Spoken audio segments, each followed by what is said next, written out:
The arteries of the internet, of the global communication system, are subsea cables. There are approximately 500 subsea cables on the whole planet, which for about 60 million bucks you could take out. I am building the Outernet, which is the world's first completely self-contained global communications network. In the fight that I'm in with the Chinese, we have been subjected to 157 lawsuits. This tactic of using the laws of Western countries against them, it is a legitimate method of warfare, and it's in their published military doctrine. They are preparing for a major event. God willing, it will never happen. What do you mean by a major event? A war. Relax, relax. This isn't an ad. If you're not a fan of ads but love TRIGGERnometry, join the thousands of TRIGGERnometry members who get extended interviews, no ads, early access, and the ability to submit questions for upcoming guests. Sign up now at triggerpod.co.uk or click the link in the description of this episode. Declan Ganley, welcome to TRIGGERnometry. Thank you for having me. Great to have you. We met in DC. We're a private event. I didn't know who you were, but this guy came on stage, stood up, gave a 10-minute speech. I know a thing or two about speeches, if I do say so myself. You just blew the roof off the whole place. You talked about your business that you're working on, dealing with the Chinese Communist Party and all of that. But actually, your story is even more rich than that. So just tell us, who are you? How are you where you are? Why are you here? I'm an entrepreneur. I'm Irish, plastic paddy, born in Watford, north of London in 1968. Grew up there until I was almost 13 years of age, moved back home to Ireland with my parents. They're both from the west of Ireland. I'm a Catholic. I'm married to a girl from Staten Island, New York, who's Italian-American. We met here in London in February 1993. I proposed to her 3 weeks later. We've been married for 32 years. I have 4 adult children, one of whom lives here in London, 3 of whom live in the United States at the moment. And I am building the Outernet, which is the world's first completely self-contained global communications network. It's a laser mesh network of what will become 600 satellites orbiting the planet in polar orbits to provide cyber secure communications to those that need it, amongst other things. Well, you've also had a political journey as well, particularly in Ireland. Very much so.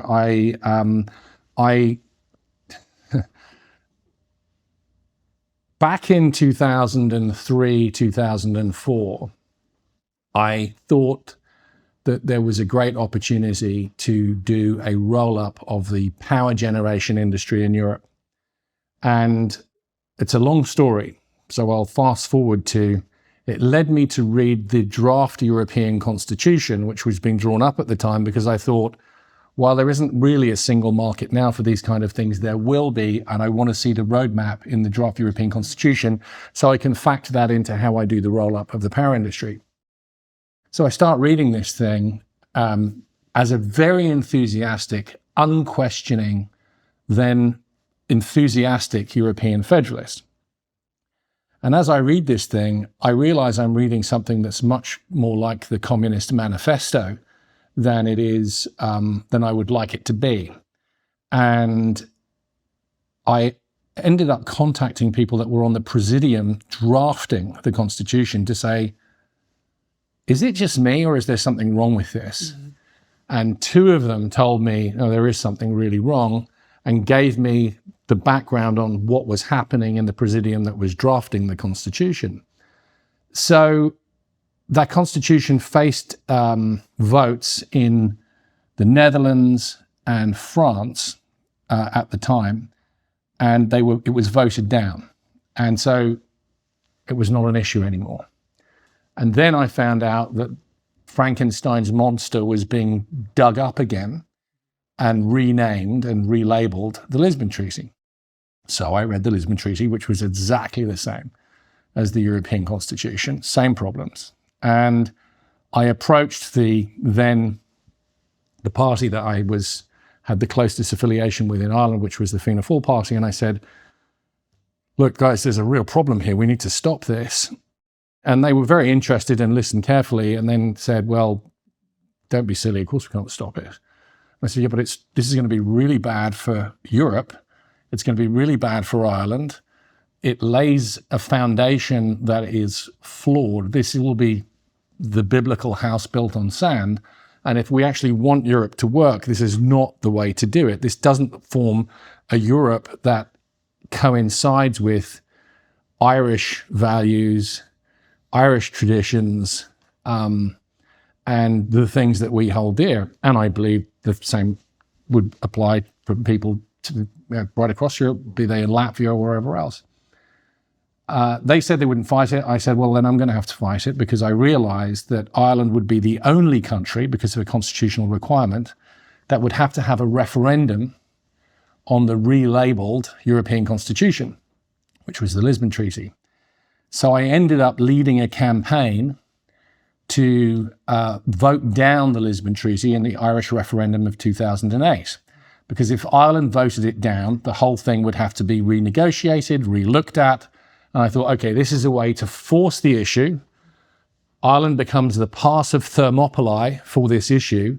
And okay, if I sort of do the Leonidas and get my head chopped off or whatever, it's worth the sacrifice. But we need to form a phalanx. We need to stop this. We need to force a reconsideration of the foundational formula for the future of Europe.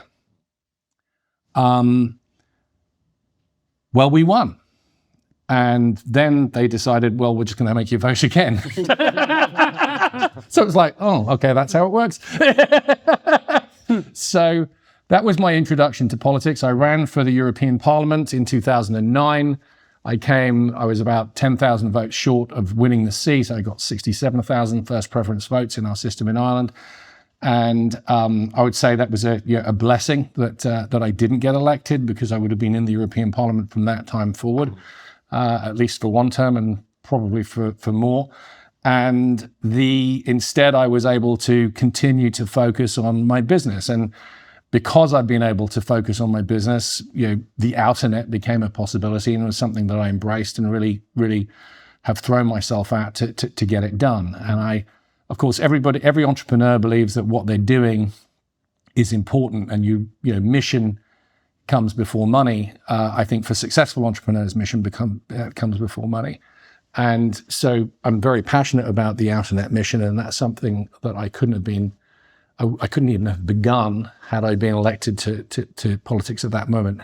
That said, I did weigh in heavily on another referendum, which was to do with the so-called fiscal treaty, which were the terms that we would sign up for the European Fiscal Pact, which came about because of the knock-on consequences of the bailouts of the banks, which was something that I vociferously opposed at the time. I was ardently opposed to the bailouts. I felt very strongly, and said so publicly. I've been on Twitter since 2009, and really actively since 2012. I remember being interviewed by Faisal Islam. He was a reporter, I think for Sky News at the time, outside government buildings in Ireland on the night of the bailout, when Ireland did the bank guarantees. And I was saying, we must not do this. These are not our losses. This is socializing private losses after they have failed. This isn't passing the buck. This is passing the burning, on fire, melted thing into the hands of people that had no involvement whatsoever in taking on those risks. The downstream consequences of this is, I think if you look at Draghi's report, Mario Draghi's report that he sent into the European Commission about a year ago now, if you want to look at reasons for the lethargic growth in Europe, you will find many of the roots, not all of them, but many of the roots in the bailouts of the banks, because it was like the Soviet re-engineering of the river system that dried up the Aral Sea. Mm-hmm. We redirected flows of fiscal flows. We incentivized money to go to all the wrong places, where you then had this absurdity of capital being provided at negative interest rates, meaning you get paid to borrow the money. Would you sign up for that deal? You get paid to borrow hundreds of millions, billions, given to companies that were the biggest dinosaurs in Europe, but they had the balance sheets that could support the literally, not just free money plus bonuses.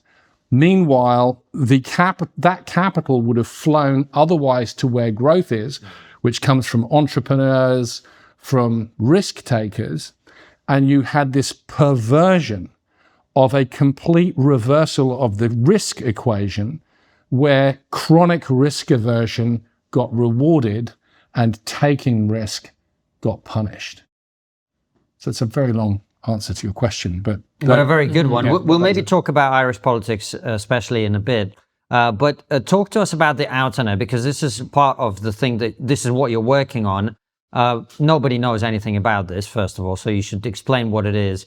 And also, in doing this, you've discovered quite a lot about the nefarious activities of the Chinese Communist Party in particular. And this was one of the interesting aspects to the story as well. So talk to us about that. I have. So the Outernet is, it's not just it's called the Outernet because it's not the internet. So at the moment, every global communication system, data communication system, is really a patchwork quilt of different people's networks stitched together with protocols, different owners, et cetera, et cetera.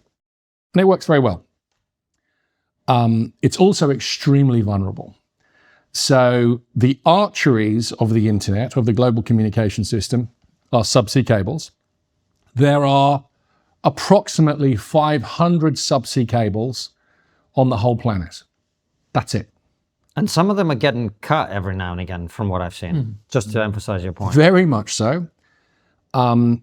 So if we double the number of subsea cables, we'll have 1,000 subsea cables.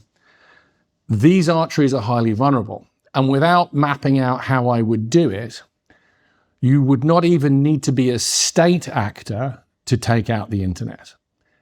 I know that a non-state actor could do this for about $60 million. And they wouldn't need a computer, they wouldn't need a phone, they wouldn't need internet access. They just need cash and airplane tickets. That, I can't say that will happen, but I will be very surprised if it doesn't happen at some point. And certainly any state actor is capable of pulling this off. You wouldn't have to be a rich country to do this. Now, there are reasons why states wouldn't do this, but if you are a power that has your own completely self-contained internet that doesn't touch anybody else's internet, if you have complete control of your own information systems and you are a continental power, that you don't really need to be able to have real-time communications outside of your own area of immediate control. If you have stockpiled materials, steel, rare earth metals, electronic chips, so on and so forth, if you have the power to wage kinetic warfare, then of course you're going to cut all the subsea cables, because everybody else is dependent upon all of the supply chains and everything that is attached to and downstream of the internet, which is most things in your life right now, be it your credit card, this show, your groceries, the logistics supply chains that supply your groceries, the way that all of those payments are made, everything, all of it is dependent upon 500 subsea cables, which for about $60 million you could take out. And by the way, when they get cut, there are only so many ships in the world that are capable of doing these repairs. The list of guys that do subsea cable repairs is very short. It's not a big list.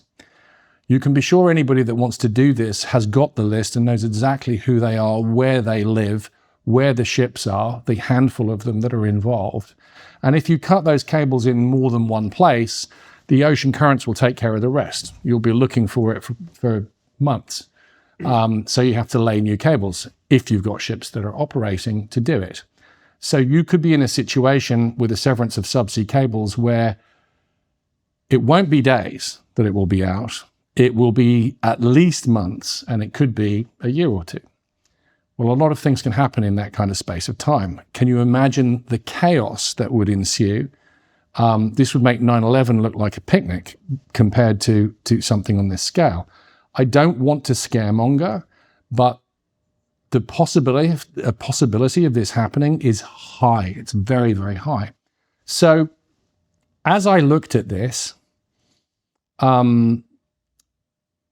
I've been focused on the area of being able to prioritize emergency communications, something that I really worked on following our experiences in Hurricane Katrina. I did a deployment in Hurricane Katrina 2005, so 20 years ago, actually, like this week. I was in Camp Shelby, Mississippi. I was in New Orleans.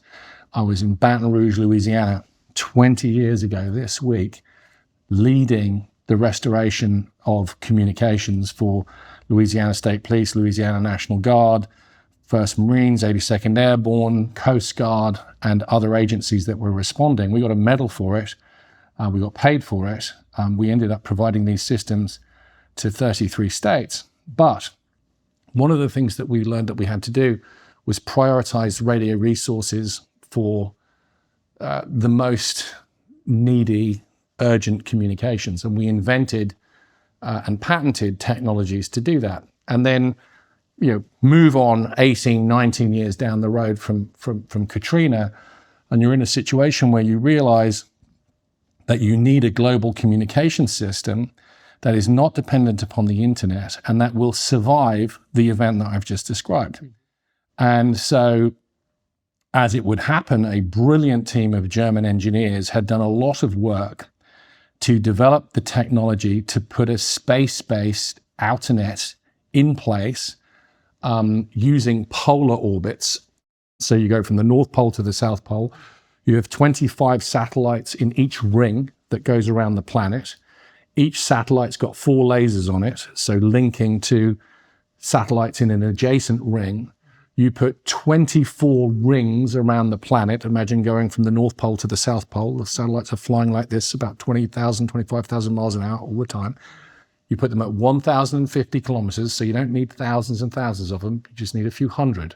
Thousands and thousands of satellites isn't good because you have to launch them. And that's expensive, even though the costs are coming down. The other reason is it isn't good is you want to be not too close to the planet, because once you put lasers connecting the satellites, you want to have a bit more altitude so your horizon is greater. So what you end up with, imagine like a fishing net cast around the whole planet that's going like this all of the time. And that mesh of lasers ends up being the fastest way to communicate in the world, because light through a fiber is slower than light through a laser in the near vacuum of space. We then secured the licenses from the ITU, which is part of the UN, first in Liechtenstein and then in Germany. The German license is called Outernet 1. But what had happened is the Chinese had spotted what the Germans had done. And they had done a hostile takeover, breaking all sorts of rules of this German company. And I ended up doing a counter-hostile takeover, fired the Chinese directors. We saved the project. The Chinese had already launched 2 satellites without consulting with the Germans, without notification being done the proper way.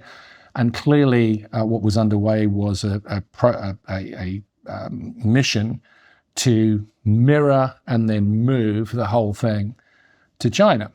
And when one looked at the background to what was going on, for example, there had been, in the months prior, a hypersonic missile test, and this is public, that the Chinese did where they flew a missile around the planet. hypersonic missile around the planet. And then there were 2 papers published on this, confirming that they used the Ka band, which is the band for these satellite frequencies, to communicate with the missile. And the properties of the Ka band, the wavelength apparently being that it can penetrate the plasma layer that develops around the missile when it's flying at that speed. So one doesn't need to have too wild of an imagination to understand how important the world's lowest latency, fastest, and most secure communications network, the kind of advantages that it would provide, whether you are a high-frequency trading platform or you are a government that wants to be able to communicate with things going very, very fast around the planet and be able to do so from a laptop, anywhere in the world without having to have ground relay stations placed in Chile or Argentina or on a ship in the Pacific or the Indian Ocean or the Atlantic or whatever, which is traditionally how you do this.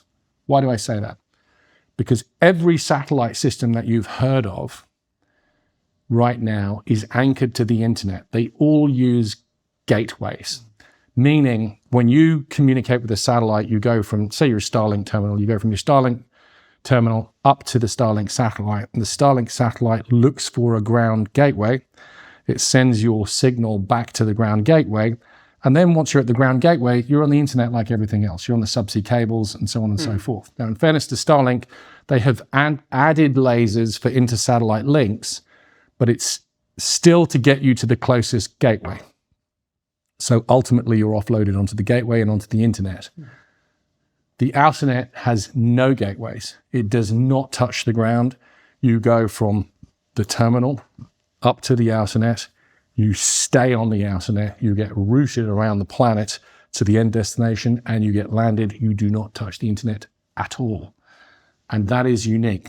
But it also makes it the fastest in the world, the lowest latency in the world, and very importantly, it has the tiniest attack surface of any global cyber attack surface of any global communications network, because you can't cyber attack something if you haven't got a connection to it. You have to be on it. And when you go through those gateways, I was in Japan this week and I was giving a talk, a little bit like the one you heard in Washington, DC. And at the end of the talk, and there were people that had flown in from all over the world. And at the end of the talk, they said, do you have any immediate recommendations for us, apart from the fact that, we all need to use the Outernet when it's built? And I said, quite a few of you will have flown from Europe, and because of the rerouting of the flights, we don't fly over Russia because of the war that's on. So right now, if you look at a flight, say from London to Tokyo, you fly down, you go across the Black Sea, you go across the Stans, then you're over Xinjiang, and you come in west of Beijing, you cross down, you bank down over Beijing, and then you cross over, you go out over the bay and on to Korea. So you spend hours flying over China, and everybody has their aircraft Wi-Fi turned on. But what they don't realize is, and in fairness to the Wi-Fi providers, it says this is an unsecure connection, When you're flying over China, all your emails, your WhatsApps, your everything are going up from that satellite terminal on the aircraft to a satellite, a commercial satellite, that's not the Outernet, is being landed in a Chinese ground gateway, and everything is being intercepted. Now, it doesn't mean they're reading it in real time, but it might do if they think they were an important enough person. And, people that fly on those planes, some of them, they know who they're looking at. But the ability to use AI to decrypt that stuff, and once the quantum singularity moment of quantum computing comes, there is no encryption in existence that will survive the quantum computer, because they will all be cracked in seconds, because you can do 1 million years worth of computing in seconds once we have that quantum singularity moment. And we are really, really close to that. Most of us know what it feels like to go to bed exhausted, only to toss and turn and wake up groggy. That's why so many people are turning to Beam Dream. a luxurious all-natural sleep beverage that has already improved over 18.5 million nights of sleep. The results speak for themselves. In a recent study, 97% reported a better nighttime routine, 90% experienced less restlessness, and 80% said they were sleeping more deeply. What sets Dream apart from everything else I've tried, from melatonin gummies to herbal teas, is how it combines clean, clinically studied ingredients with a simple ritual. You just mix it into hot water or warm milk, and you've got a warm drink that tastes just like hot chocolate, but with only 15 calories. Plus, it has no added sugar and comes in both melatonin and melatonin-free versions. For me, it's a combination of reputation, natural ingredients, and real customer results that make Beam Dream stand out. It's not about a quick fix. It's about building a routine that helps you fall asleep faster, sleep more deeply, and wake up refreshed. Go to shopbeam.com/trigger and get up to 35% off with code TRIGGERPOD. That's shopbeam.com/trigger, code TRIGGERPOD. I assure you that neither Francis, myself, or most of our audience have any idea what the quantum singularity moment is. Can you explain that? It's when quantum computing becomes the reality, that they are really working, that they're not in an experimental phase, that basically they're turned on and they're doing what they're supposed to do. And quantum computers are? They are beyond supercomputers. So it is a new rules of physics, well, the rules of physics are the rules of physics, but new applications of physics being applied to a computing environment that means that the speed and scale of information that can be processed will be the equivalent of what it would take us, a supercomputer, 1 million years to do right now. But it will happen in seconds. I mean, but that means that if it can crack any form of encryption, then how do we communicate? How do we communicate ideas that are sensitive? How do we communicate ideas that are state secrets? That will be the end of communication, won't it, as we know? Well, it won't be the end of communication. It means we have to communicate differently. I mean, meeting someone at your mum's house will still be a great way to go and communicate. The quantum computer's not going to be there. We will have to be more aware and more careful about how we communicate. Now, here's something to dwell on. Everything that's going onto the internet right now is being picked up somewhere. Mm-hmm. It's not that they've got teams of people sitting around listening to your conversations, not happening. But it's being stored. And as it's stored, the combination of AI with quantum computing will be able to go through the library of material that's been stored, and it will all be decrypted. And then it will be able to say, go find every conversation that, what do Konstantin and Francis think about this in private that they've never talked about in public? And it will be able to figure it out and give you the answer. So the way that you use, Grok or ChatGPT or anything else, think about that, where if you've put it in electronic format and it's ever crossed the internet, no matter how well encrypted it is, that it becomes that encryption is taken away, and then AI can go and hunt it out and find it. We will be able to communicate, but having data sovereignty, ownership of your data, where you always own it and you never give it up to anybody else. Data residency, so you have possession of your data, you know where it is all of the time. That's going to be what data security is. And of course, I would say this, wouldn't I? And the Outernet is not going to be for everybody. It's certainly not going to be for most private people. But having a completely separate communications network where you can communicate the world over without touching any of this stuff, where it can be intercepted and stored, gets to be pretty important, especially if you're a bank, financial services, a government, and pharma company, myriad of other sectors. And of course, there will be private individuals who will want that level of security as well. So how long away are we away from this particular moment? We're probably not as close as some experts would tell you. We're definitely within a decade window. Are we 6 months away? Probably not. Well, I would say 3-4 years, something like that. Because the worrying thing is as you've just explained, all this data is stored somewhere, and a lot of, well, the British government used WhatsApp, didn't they? America, the American government, they use, some of them are on Signal. So you go, well, this is a... Well, the irony of that Signal thing, no, I don't know, maybe people have said this. A Signal's probably more secure than the thing that they officially are required to use. I mean, if you look at what's in the public domain on Salt Typhoon, which is the Chinese intelligence services penetration of American networks, it's everywhere and on everything. So I was not surprised and there was such a hoopla about that Signal chat going on. I was like, okay, they're actually using something that's more secure than the thing that they're supposed to be using, because Salt Typhoon has penetrated everything. This isn't a conspiracy theory. I would ask your viewers and your listeners, look up Salt Typhoon. I mean, this is out there.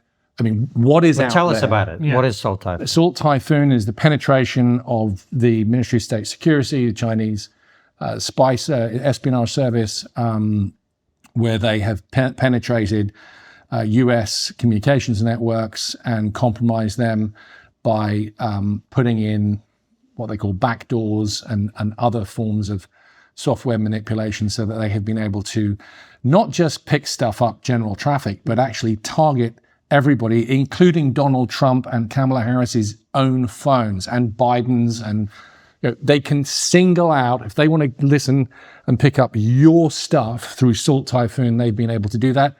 They did it, and it has been proven. They're getting everything.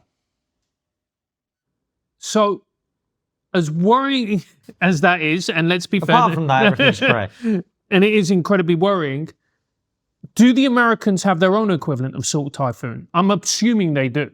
I wouldn't know. I think you assume too much. I have to be polite and careful in what I say. When I was in my early 20s,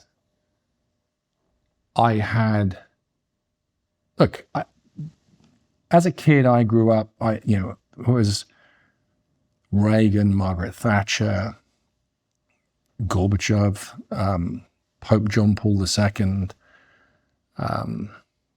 Kohl, Mitterrand. There were people that looked competent. I might not have agreed with them, but I knew they knew what they were doing. Mm-hmm. And I mean, I went to the collapsing Soviet Union, January 1988. I was 19 years old. I saw what was a giant Potemkin village, and I just knew it wasn't going to last. I just immediately knew it. As soon as I was there, I saw people queuing for sausage. I said, what's that queue for? For sausage. What? And you knew that this thing could not continue. And I believed that the West was competent and knew what it was doing, because it had done so much to defeat Soviet communism. That alliance between Pope John Paul II, Reagan, that time inspired me, and seeing the collapse of the Soviet Union made me believe anything was possible.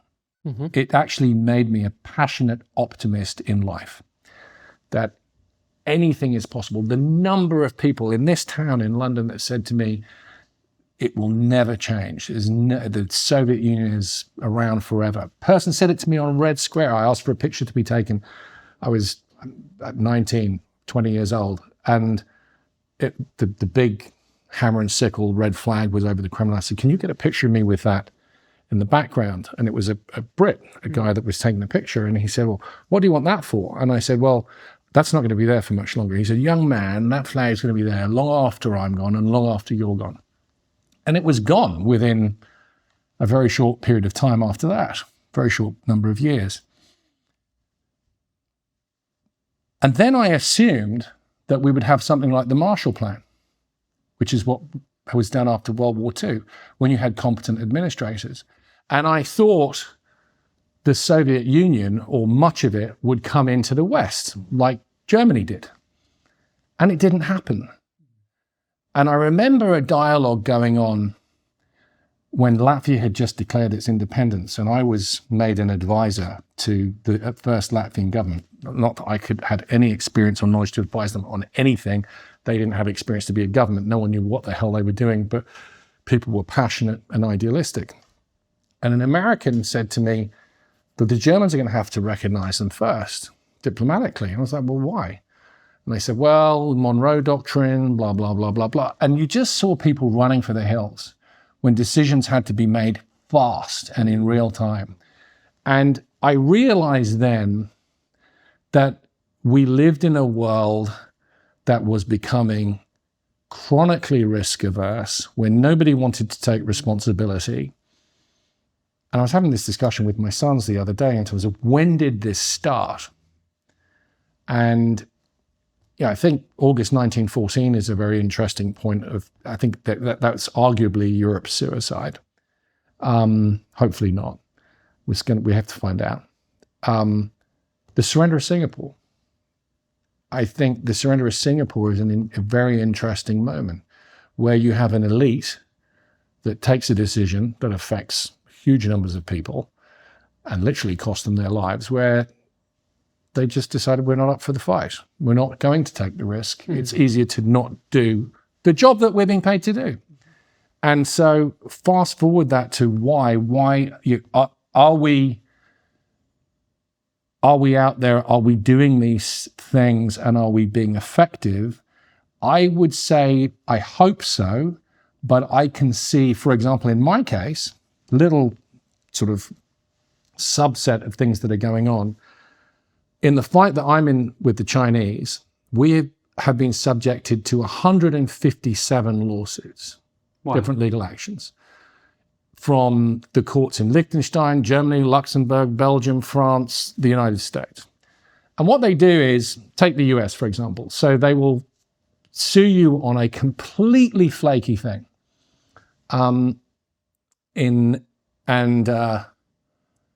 They lose.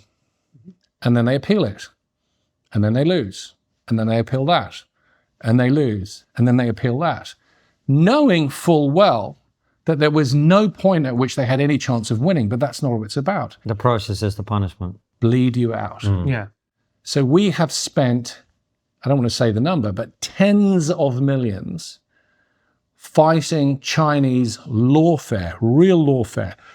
This tactic of using the laws of Western countries against them and their private sector companies to achieve an objective of the People's Liberation Army of China is in the written, published doctrine of the People's Liberation Army of China. It is a legitimate method of warfare, and it's in their published military doctrine.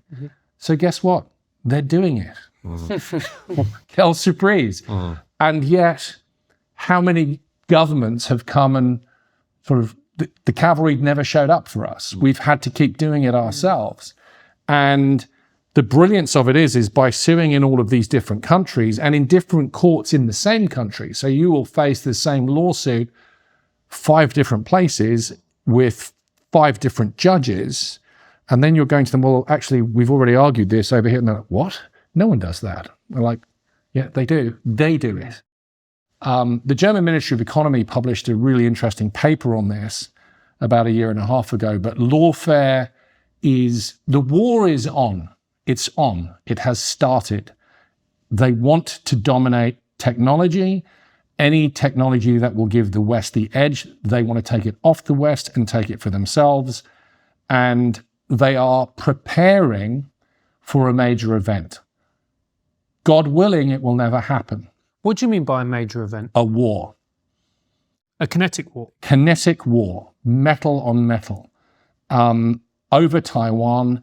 And I am certain that China wants to take Taiwan.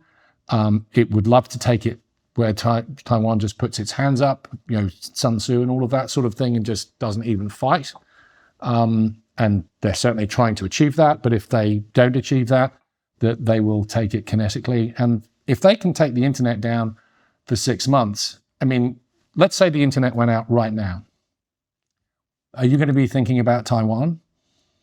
No, you're going to be thinking about how am I going to get home? What about my family? How are we going to get food? I can't contact my family because my phone isn't working. So everyone's got to head home. Actually, everybody should have a plan for what happens when the internet goes down, because it's probably going to happen. The last thing you're going to be thinking of, or that you're going to be giving a flying hoot about, is what's happening in Taiwan. And let's say that happens, Taiwan is taken, and you find out about it 6 weeks later, and it's now just a fact on the ground. Who's going to do anything about it? Sleeping less than 6 hours a night can double your risk of early death. It's also linked to heart disease, depression, and a weakened immune system. If you struggle to sleep, then you're not alone. The CDC reports over 35% of adults in the US sleep less than the recommended 7 hours a day.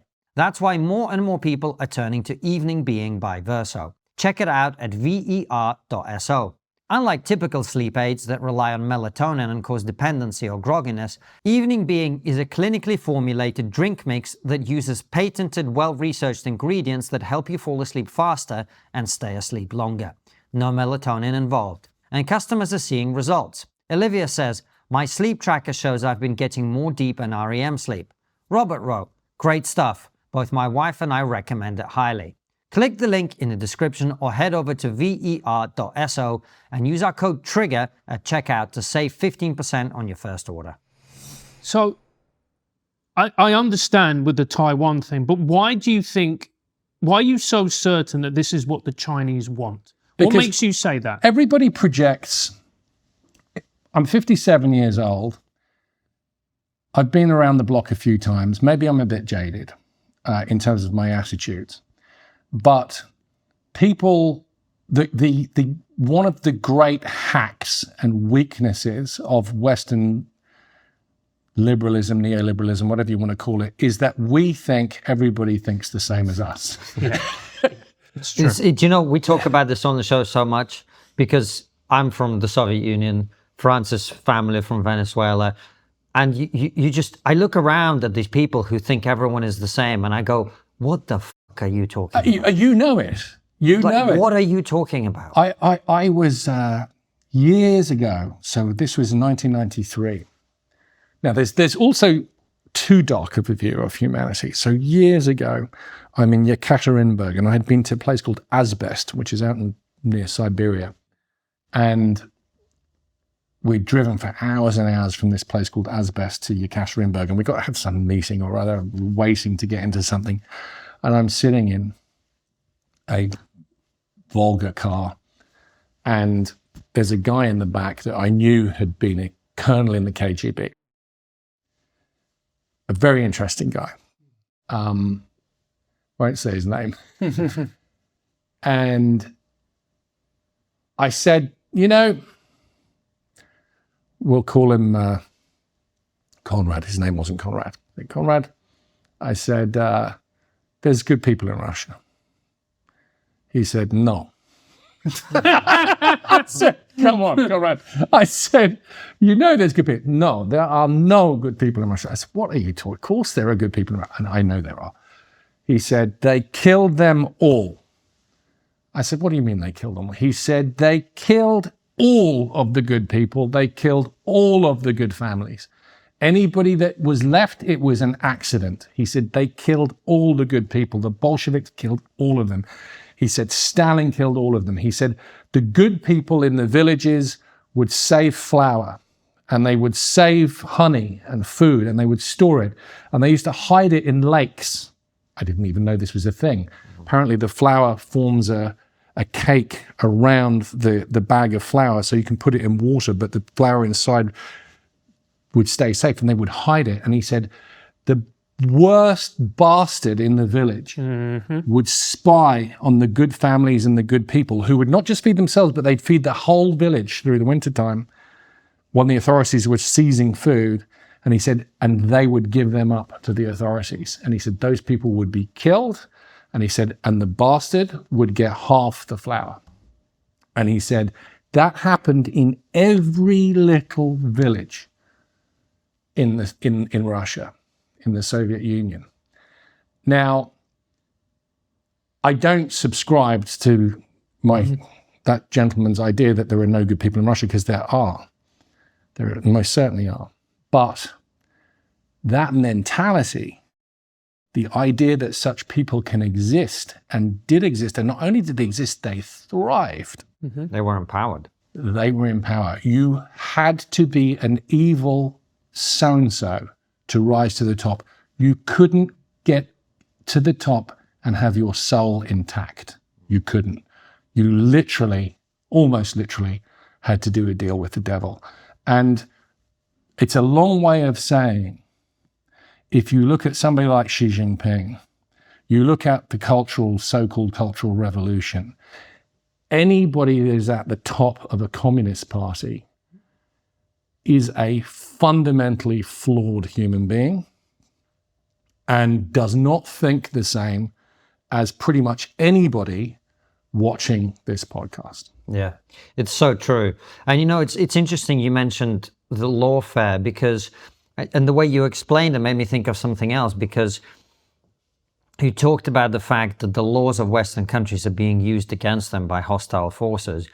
And I look around at our country now and I go, well, the laws of the ECHR, for example, are being used against European countries to flood the country with illegal immigration that nobody wants. It's so nuts. I mean, the writing is on the wall, to use that biblical term. We are the authors of our own destruction. It's not that anybody is doing this to us. We are ultimately doing it to ourselves. If you do not prepare, I mean, this is not even a matter of not being prepared. We are inviting our own, this is civilizational suicide that we're going through right now. And the chronic risk aversion that is allowing it to happen it exists all the way through the system, right down to the private individual. People don't want to get married. People don't want to have children. Oh, I'll defer it. I'll put it off. I'll go and have an extra holiday. I want to go and climb Machu Picchu or something. Stop deferring life. If you're a man, be a man. Make a decision. Take a risk. Make a commitment. Life is one commitment after another. It's all about rising to and enjoying the thrill of embracing the risk and taking a chance and doing something bold, like having a child, like making a commitment to one person for the rest of your life, like committing to a belief system, whatever it might be. Those are the things that save us. The foundational building block of everything ultimately is the family. It starts from there. And if that isn't right, nothing else will be right. And you end up seeing all of the edifices crumbling of civilizational, because the support structures have already rotted away that were supporting them from the outset. I agree with you, Declan. There was one element of pushback I would put to you, which is our governments, and particularly the UK government, prioritise the rights of the elderly over the young. And this was quite clearly seen during COVID, where we were like, protect the elderly, protect the vulnerable, which we can all agree with. But we shut down society. Young people were asked to sacrifice the literal best days of their life, their youth, to sit in a room, watch their youth get dribbled away, as long as we protected the elderly and the vulnerable. And you go, that can't work. And then you look at house building, the fact that young people can't get on the property ladder because of planning laws, NIMBYism. So I agree with you, but we also have to accept our part in this and the government's part in this, that we're also not helping young people? 100%. I agree. I mean, let's take the lockdowns. So if you looked at my Twitter history over that period of time, we see this thing kicks off in Wuhan, and it probably started in September. And the leak, if it was a leak, probably took place earlier than has been said. And by the way, it's almost universally consensus now. Well, there's satellite imagery of around that center that shows a lot of traffic, a lot of activity in September. And I'm in the satellite business. There is a lot of activity. There's something kicking off, whatever it is, whether it's an effort of containment or whether it's something else. You want to be a conspiracy theorist? Hong Kong was destabilizing the Communist Party of China at that moment. The protests in Hong Kong were massive, and I think the Communist Party of China saw them as an existential threat. I think it was a leak rather than a deliberate leak, but I certainly think it was harnessed. And anyway, we didn't know what it was. Coming into Christmas, I was seeing these things coming out, buildings being welded up in Shanghai and people shouting from their apartment buildings. And I said to my parents, I said, look, there's something bad happening here. And my kids, they're adult kids, they're all over. One of my youngest daughter was going to Notre Dame University in the US at the time. So I'm stockpiling at this point. And one day I'm carrying in ammunition. And my daughter looks very disapprovingly at me. And she goes, Dad, you're not going to need that. I said, no, I'm probably not. I said, but if I do need it, I won't be wishing I had it.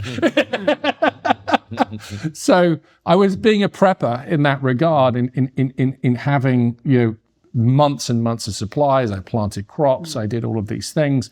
I planted more stuff than we needed, or a lot of other people. But once it became clear, and it was quite quickly clear, that the lethality of this thing was way below the worst expectations, the lockdowns were just completely uncalled for. In fact, we should have been doing the opposite. I mean, when I was a kid in Watford, before we moved back to Ireland, I remember we had a measles party where someone caught the measles. I can't remember who it was that caught it. Was me or my friend Ian or Chris or somebody else? And the mums would put us all together to play together, and everyone would get measles at the same time. And it was like, okay, we've done that. And then you move on to the next thing. And that's how we built immunity. Now, I'm not saying that people shouldn't get measles vaccines or whatever, but that's how we dealt with it back then. Then we got into this repressive Orwellian situation. Now, I was very familiar with the Irish Constitution because of the Lisbon Treaty and everything else. And I knew that the Constitution in Ireland particularly protected the place of public worship at Mass because of the penal laws, where the Irish weren't allowed to practice Catholicism for that period of time, when practicing Catholicism was illegal in Ireland, up until penal laws were finally lifted in the 1820s. And enshrined in the Irish Constitution is this even elevated right to public worship, learning from the lessons of that time, understanding that religious freedom is the ultimate freedom, from which many other freedoms actually end up being derived. So I sued the Irish government on that point of public worship, that we should be allowed, because the churches had done all the mitigation and everything else. And this is when the system really gets you. So I knew I had a slam dunk case. They couldn't win. There had already been successful cases taken in New York and a few other, Scotland and a few other places, Switzerland, there was another one, where there were cases in process where it was clear that they were going to win, and they did. I get to the Irish High Court and they just didn't hear the case. And it was a high profile case. They didn't hear it. The judge kept deferring until the restrictions were lifted, and then he ruled the case moot. He said, well, there's no restrictions anymore, so don't need to hear the case.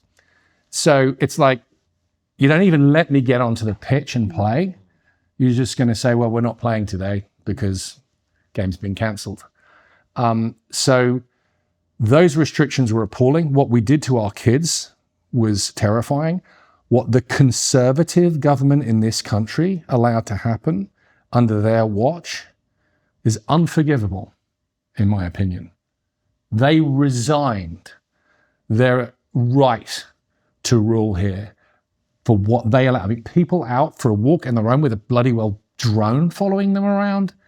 I mean, this is Orwellian. And not only do I agree with you, I passionately agree with you. One of my kids, he'll be furious to me for saying this, but I mean, in Ireland, they did away with the exam evaluation process where you sit the exam and then you are anonymous. Mm-hmm. You're just a number. I love the Irish system, the way it works. Nobody knows who you are. It is purely meritocratic. It's like, this is what you got. Instead, they said, well, we're going to give you an estimated grade.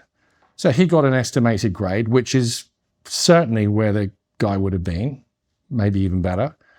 And he got downgraded. And the university that he chose and that had accepted him on condition that he made the grades, he not only did he make the grades, he exceeded them, they downgraded him to a point where the university couldn't allow him to attend that particular university. So he went to another one, which is very, very good university. Thankfully, it's worked out really, really well for him. But the injustice that was done to these kids is appalling. And to the very important point that you made, house ownership. If we are not allowing the next generation to put a roof over their head, to be able to get married, to have kids and everything else, what are we for? This has to be fixed. Now, the reason we are in that situation, I would say, is because of the misallocation of capital that we talked about earlier on in this interview, that we so corrupted the system that the PE firms and pension funds and entities that ended up with the liquidity are sitting there with a very, very small group of people running them. And they're trying to allocate capital, hundreds of billions at a time, with a team of a few hundred people to high-performing assets that are going to provide a return. But when you're running a £150 million or $150 million fund, you need to have good performance. You need growth of 20%, so on and so forth. If you're running a $500 billion fund, you don't need performance like that to make your management fee. You need a 0.1%. Mm-hmm. You don't have to blow the doors off in terms of performance. You can just provide mediocre performance, and you can make out like a bandit in terms of you will live the life of a billionaire. So what do these funds allocate for? They'll go and they will inflate and buy up housing stock, land stock, the lowest risk assets that they can do, and they end up inflating the values outside of where a normal, healthy economic biome would have housing values. So we have totally artificially priced housing that is completely out of whack where a 22-year-old or 23-year-old can earn, pay a mortgage, borrow the money, pay a mortgage, and have a home. And it's because there's a great parable in the Bible. It may be my favorite one, which is called the parable of the talents. And for those of your listeners or viewers that haven't heard it or read it, read it. And it's about the boss who's going away and he allocates money, talents, the unit of currency, to each of his servants and says, look after these while I'm gone. And one of them goes out and he speculates and he takes risk. and he does extremely well. Another one takes a bit less risk and he does okay. And one of them buries the talent, actually buries it. And when the master comes back, the guy that buried the talent says, you gave me the talent, I buried it, I've dug it up again, here's your talent. And the next guy that says, look, I was very careful and but here's your return. And then the guy that blew the doors off goes, you gave me these talents, I took all of these risks, I made this many more talents, here's your... And what the master says is, take the talents off the other guys, give them to the overperformer, and as for the guy that buried the talent, he says, throw him out where there shall be weeping and gnashing of teeth. And that is a lesson of capital allocation. And our society now is the servant that is burying the talent. Oh. Let me introduce you to the people I work with to protect my family against financial instability, inflation, and turmoil. For me, one of the best ways to safeguard your wealth is by investing in gold, and that's why I trust the Pure Gold company. Here's a smart tip. If you buy UK minted gold coins like sovereigns, you won't pay VAT when you buy them or capital gains tax when you sell. All the profit is yours to keep. And the best part? Gold is a completely private investment. It's outside the banking system, so it can't be manipulated by governments or anyone else. Unlike digital assets, it's yours in the truest sense. The Pure Gold company is trusted by first-time investors and seasoned professionals alike. What I really appreciate about them is a knowledgeable, pressure-free approach. They explain everything clearly, so you feel confident about your decisions and they never push you to buy. Physical gold has stood the test of time as a store of value, and it offers peace of mind that other assets can't match. It's reassuring to know that even if the banking system falters, your gold and its value remains safe. Whether you're looking to diversify your investments, protect your savings, or just gain the security of owning a real physical asset, we highly recommend the Pure Gold company. Click the link in the description or go to pure-gold.co/trigger to get your free copy of the investor guide. That's pure-gold.co/trigger. Take control of your financial future today. Well, it speaks to your point about risk aversion. And I suppose the question is, how does that get resolved? Because I was just talking to my friend Chris Williamson on his show about this morning, actually. The risk aversion, in Britain, it's particularly key. I go to America, and people who think like you are much more prominent there and much more prevalent there. But in Britain, we just seem to have completely lost that. We had it in Europe. This country had it more than anybody. More than anybody. This is the country that sent out the Cutty Sark, the East Indiaman, that set up the East India Company, that did all of these things. And, you know, I'm Irish, I'm not supposed to say this, but I mean, this country took insane risks and built successes out of them. And then it turned on itself. And the whole West has ended up doing this. We've become this self-loathing society. How do we fix it?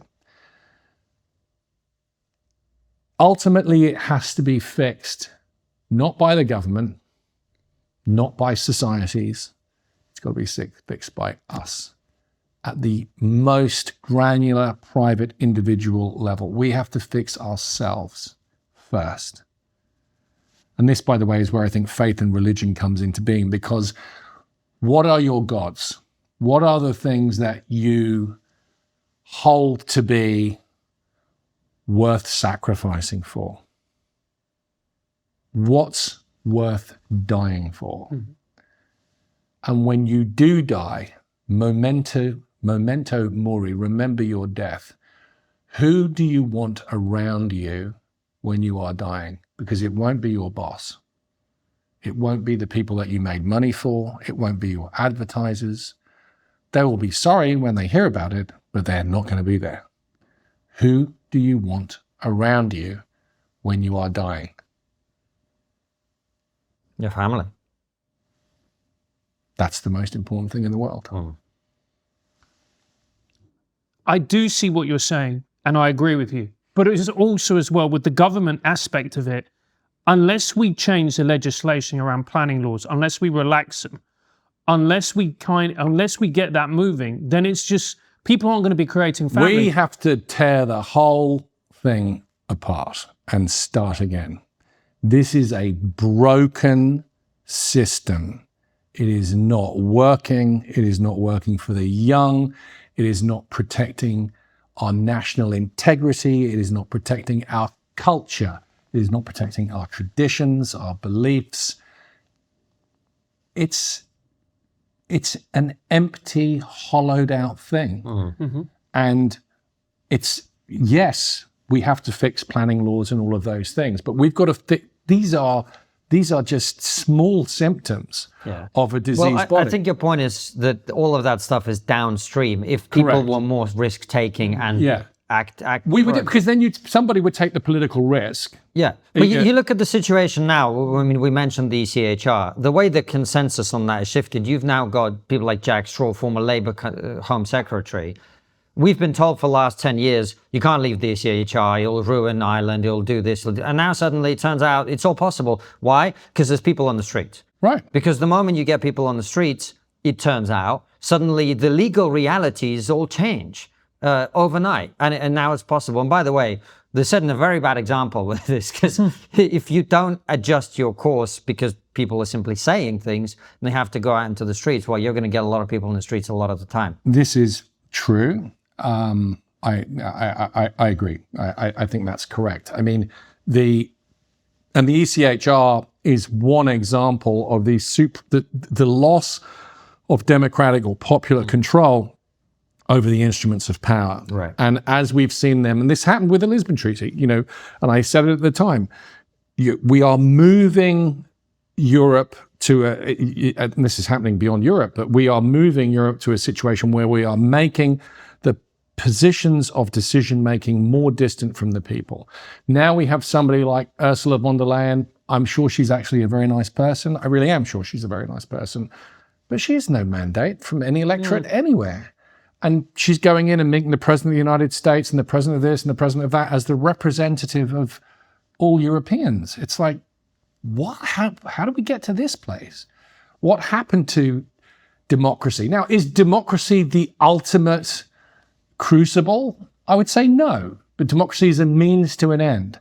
It's Churchill, I'm paraphrasing him now, but it's the least worst system out there. So, but to your point about people on the streets, people end up on the streets when they have found out that the levers that they have been presented that allow them to control what's happening, they don't work. They're not attached to anything anymore. Right. There's actually nothing. It's like one of those Fisher-Price, driving toys that my kids used to have. It's got an engine noise. Yeah. It makes noises, but actually there's nothing there. Yeah. And it's a very profound point. And we're talking about people on the streets. And it's one of the things that I really want to talk to you about, and so does Konstantin, which is Ireland. Because we've been looking at what's been happening in Ireland, but I haven't been following it very closely because I'm more concerned of the bin fire that is my own country, if I'm being honest. Mm-hmm. So what's happening in Ireland, and why are we seeing this footage of demonstrations and angry people on the streets, et cetera, et cetera? It's exactly the same thing as is happening here. In fact, indeed, it's probably the consequences of exactly the same action. So those boats, when they come across the channel, and all those young fellas come piling in, as they do, some of that wave ends up going to Ireland. Why? Because there's lower hanging fruit there. We are called, amongst the trafficking community and their customers, Treasure Island. I better not say this out too loud. We are known to be mugs, to be the softest touches that are out there. I mean, we had a minister in our last government, Roderick O'Gorman, do an ad in multiple languages, Urdu and all sorts, saying, come to Ireland, you will get your own free own door accommodation, benefits galore. It's like, I mean, you couldn't make it up. We did an ad saying, come here for free stuff. Well, what a surprise. They came. And this is a different type of, somebody that will come in you have genuine refugees that I believe we have a moral obligation and to deal with. But so much, if you look at the statistics of this stuff, is false, is economic migration, where somebody will come in and will lie and falsify and claim asylum, taking up a spot that is on the boat, if you will, that should be for somebody that's genuinely fleeing, real threat to life persecution, and they will take the spot. And they will take handouts and doles and accommodation and homes. I mean, right now, today, back home in Ireland at my place, back gate into my place, there's a bit of land that I have on a 99-year lease with some other neighbours in the village, and there's a traveller's caravan on it. And it's a family, and they're looking for accommodation. They can't get any. So now it's my problem and my neighbour's problem, because so much of our housing stock has been given away to people who shouldn't be given free housing or subsidised housing. When my father was a young man, he's 84 now, when he looked at emigration to America in the early 1960s, he told me, he said, you had to put up whatever the number, I can't remember the numbers, X number of dollars you had to show you had in your bank account.